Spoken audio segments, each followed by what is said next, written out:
anglophone, c'est une crise sociale qui est en train de déranger. Je crois que c'est une revendication corporatiste au début des enseignants et du corps et des avocats.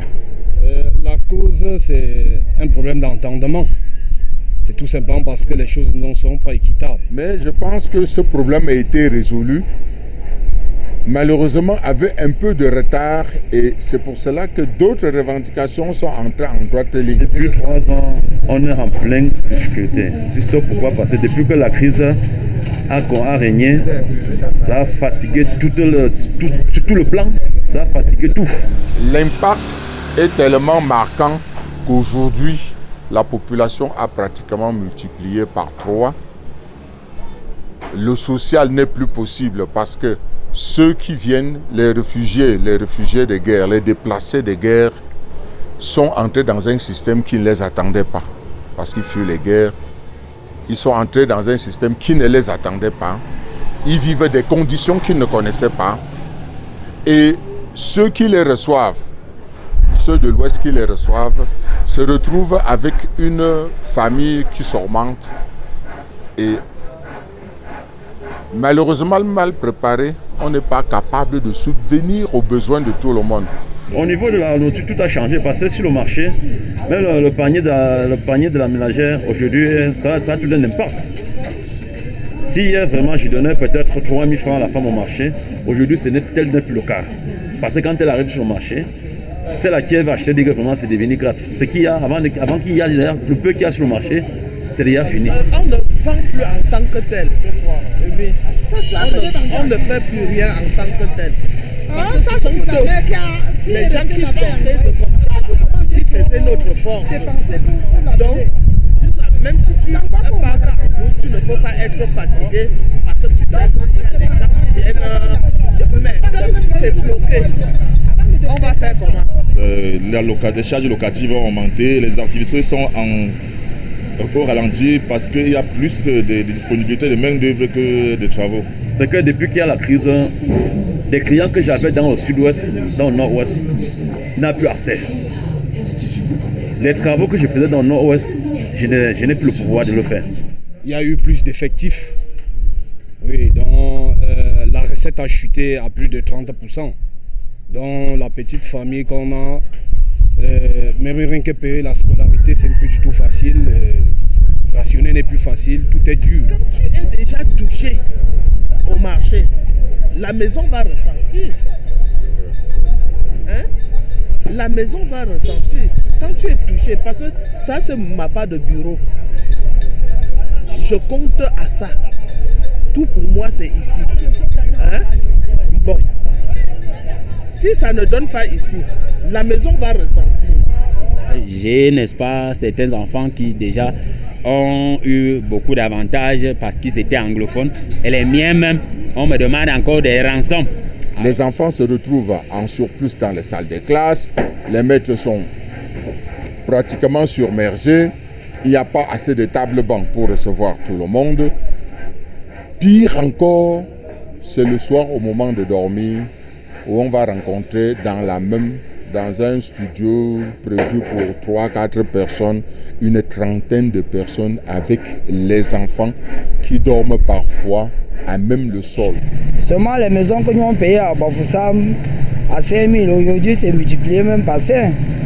Les bailleurs demandent, si tu veux pas augmenter le loyer, il faut sortir parce que tous ces anglophones-là sont de notre côté aujourd'hui. Une maison de chambre et un salon peut abriter 15 personnes. Dans les maisons, par exemple, à Kounga, ça se vit, ça se voit. Nous voyons des petits-enfants aujourd'hui dans les rues, en train de se prostituer. Quand tu les demandes, ils disent leur papa, leurs parents sont morts dans la crise anglophone. Ils ont fui quand ils arrivent dans la région de l'Ouest, plus précisément à Bafoussam. Ils ne connaissent pas ce qu'ils vont manger, ils ne connaissent pas comment ils vont vivre.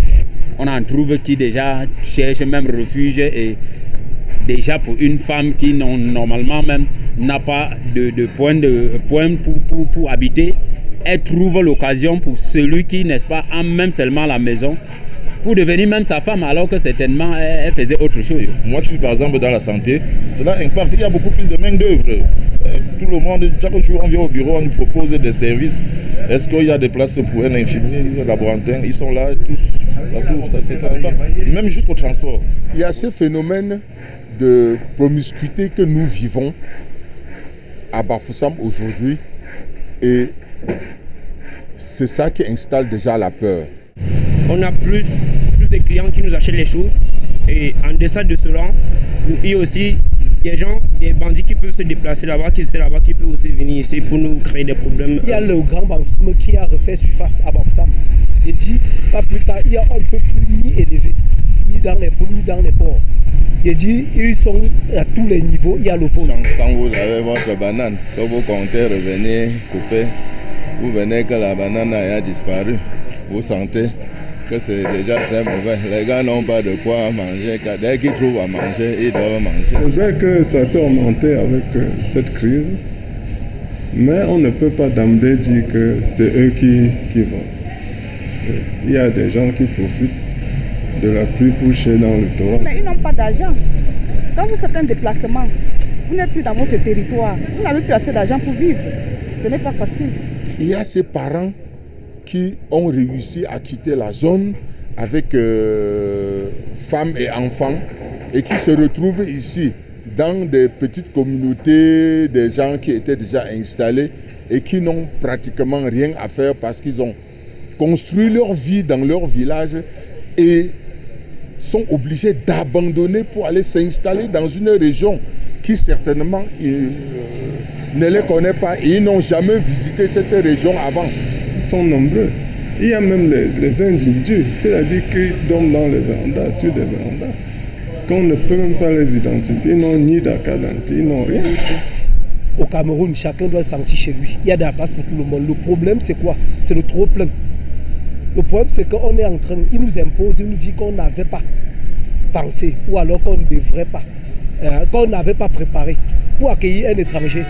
Il y a la place pour tout le monde, mais même pour accueillir un vacancier, tu dois te préparer en conséquence. Ils sont dans un désarroi terrible. Et parfois, ils se livrent à d'autres choses, parce que malgré eux, bon gré, malgré.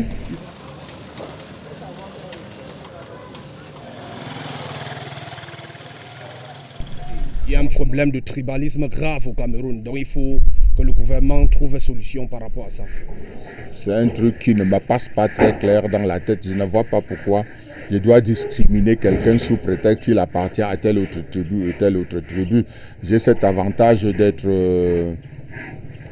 comédien et dans le milieu du théâtre, le travail, c'est un travail d'ensemble.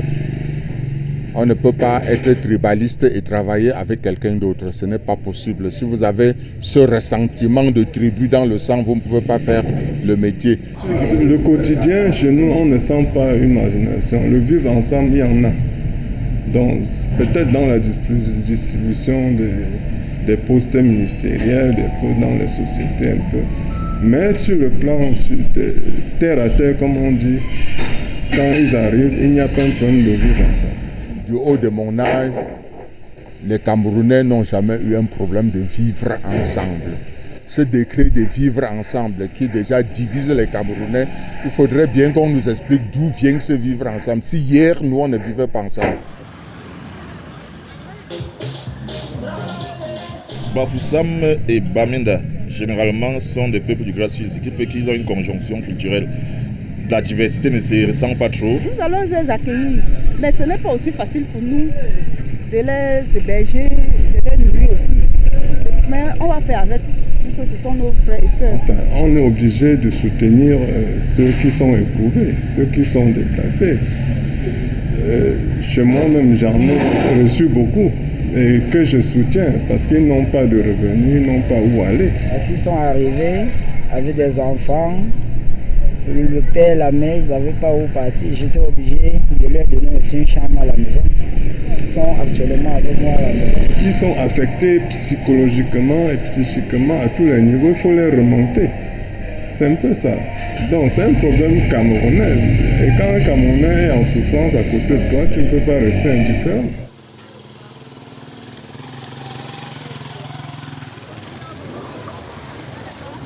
chacun est mieux que chez lui et résoudre leurs problèmes. Eux ont posé les revendications.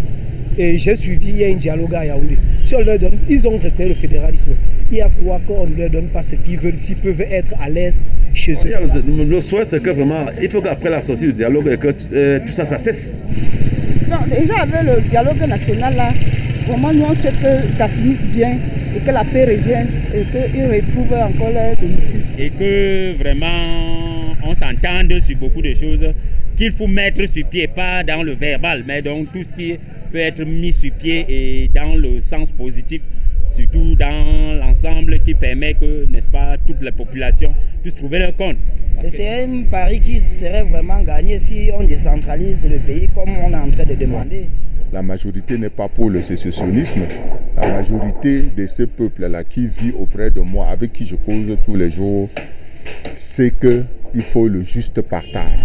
Il faut que le citoyen lambda se sente concerné par les décisions qu'on prend, par la redistribution, donc il sente ça dans son vécu quotidien.